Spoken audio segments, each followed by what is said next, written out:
So as Alabama State goes into the bye week, let's look at the scores around the rest of the HBCU world. Alabama A&M still can't get a win. Jackson State beat them 28-21. Grambling State can't get a win. They lose to Arkansas Pine Bluff 38-35. And then Southern get their first win in overtime versus Alcorn State. Florida A&M just put hands all over Bethune-Cookman in the Florida Classic. Texas Southern get their first win over Mississippi Valley State. Meanwhile, over at the MEAC, Hampton beat South Carolina State. Tennessee State just straight put Delaware State in a spliff. Morgan State all over Howard. Norfolk State had no chance versus Nebraska. And then Mississippi State beat North Carolina A&T 28-9. So let's look into the recruiting news real quick. Harvey Lowe now has us on top of his list. We're number 1, Patrick Collier, still second behind Texas Tech. Also, Bob Russell has us on top of the list. We jumped Ohio State. And then look at Lorenzo Harris, still wants to go to Cali before us. Matt Stevens has us on top of his list now, above Penn State. Let's look at the Heisman watch list. As you can see, no Alabama State Hornet is currently on the list, despite our record so far. Calvin Allen had a great game against Alcorn State. 439, 4 total tutties. And Mark Denman did his thing as well. Meanwhile, over at the MEAC, Tennessee State round out the offensive and defensive players of the week. They did a great job versus Delaware State. So the Hornets are currently on a bye week, and Joseph Cooley is not happy with the performance versus Prairie View A&M.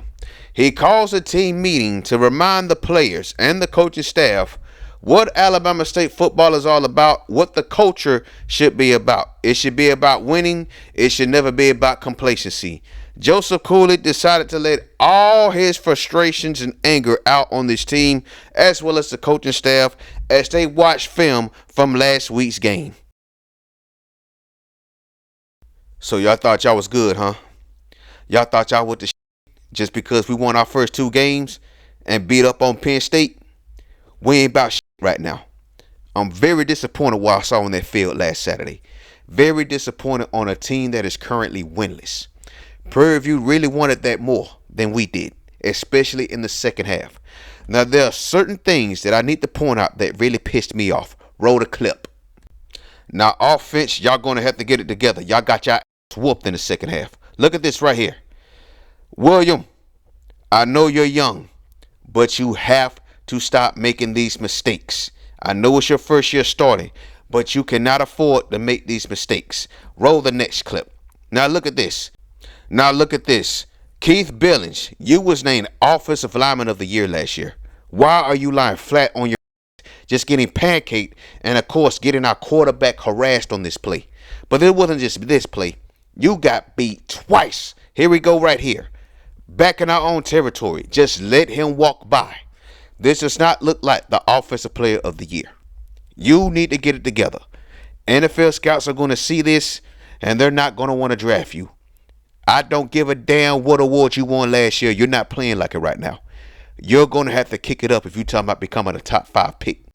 Let's get a close-up. Look at the fans celebrating. Disgusting. Keith Billings, how could you just let Wilson get hit like this? You're supposed to protect your quarterback. Let your own child, man. So here we go again. Defense. You're over pursuing too much on the option and also on run plays. Secondary, this is inexcusable.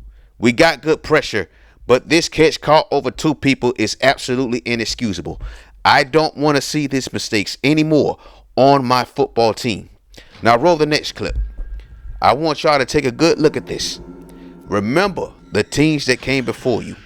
This 91 team was all about togetherness. They focused on the task at hand. They got the job done, and guess what? They was named champions. Not just for the SWAC, but HBCU champions. Somewhere down the line, we forgot about this. And we need to be reminded what Alabama State football is supposed to be. Remember, this is the culture that we want to set. We have now won, 6, 7 straight SWAC championships, and we want to keep that going. But I want to remind y'all what this 91 team was all about. They was all about togetherness, making plays, playing great defense, and straight dominating on offense. You must remember the foundation of this football program. It's not about you. It's not about me. It's about team, right? And right now we look like. I don't want to see any more of these mistakes that we did against Prairie View A&M. We must play better if we're talking about making it back to that national championship game. Why do you think they picked Wake Forest over us? Wake Forest, man. We're better than Wake Forest. We proved that in the first game of the season. But don't be feeling yourselves right now just because we beat the trash Wake Forest. What y'all need to remember is every game we're going to have a target on our back. We are the number 2 team in the country, and constantly we get disrespected. Now look at the 2004 squad right here. Look at Tavares. Look at that determination on that play. Keldrick Williams right there, scoring 3 touchdowns in this game, rallying back against Southern to beat them in the SWAC Championship game back in 2004 after they lost it in the previous year. I want y'all to remember this. Perseverance and resilience is everything. But we must be better than we was yesterday in every aspect of the game. If you miss up on defense, I am going to go knee deep in your. If you miss up on offense, I'm going to shove the ball down your throat. I don't give a damn what our record is right now. I don't care what our rank is right now. We got to come out every week like our lives are on the line. You feel me? Do y'all feel me? I want y'all to remember that. Now remember, don't get too ahead of yourself. Be humble. Keep your head down. Let's keep going to work. I'm proud of y'all for showing resilience, especially the offense on that last position, and get that victory. But I need y'all to kick it up a notch, man. And I don't give a what they say in the media. I think we have the best football team in the country. Better than Nebraska, who I think we would have beaten had we played them in the Sugar Bowl. I want us to show this country that we are the best team in college football. Remember, we came from nothing. They wasn't expecting us to win that championship over Oklahoma back in season 5. They wasn't expecting that. Do not get ahead of yourselves. There's plenty of football left to be played. Now let's go kick some ass in practice. So while Joe Cool was giving the team a pep talk, we got some action going on down there at the reservation in Longman, Mississippi. It's the Soul Bowl. Jackson State Tigers, Alcorn State Braves. Let's see who comes out on top. So there goes Joel Amon, the impact player at quarterback, going deep downfield, and the pass is caught. And oh, he mossed the DB. That was an excellent catch. But this drive would lead to a field goal, and it's 3-0 in favor of the Alcorn State Braves. So here comes Jackson State. Whites pops it, and it's picked off by Braziel. Braziel with a great interception right there. We're going back the other way. Alcorn State is looking to add on to their lead. So here goes Joel Munn once again, popping it deep this time, and the pass is caught. Joel Munn throwing absolute dots. So here he goes again. Munn with all to the pass, he pops it. It's caught up the middle to the right side. That's a first down.